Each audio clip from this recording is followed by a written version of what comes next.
मैत्र त्रिलोचनपुर गाँर ऋषि जड़े गरीब कृषकों पुओ थिला, किंतु तांको स्वप्न बहुत बड़ थिला।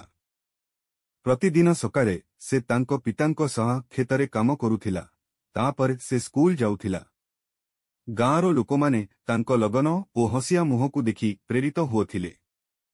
एक वर्ष वर्षा न हेबारु समस्त खेत सुका जाइथिला।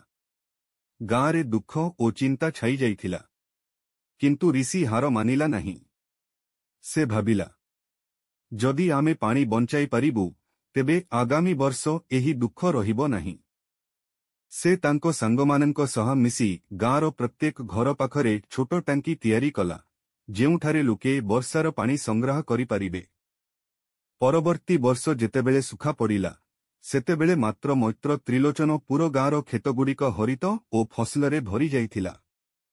गाँर लोकमाने गर्वरे कहिले, ऋषि आम गाँ को रक्षा करिदेला।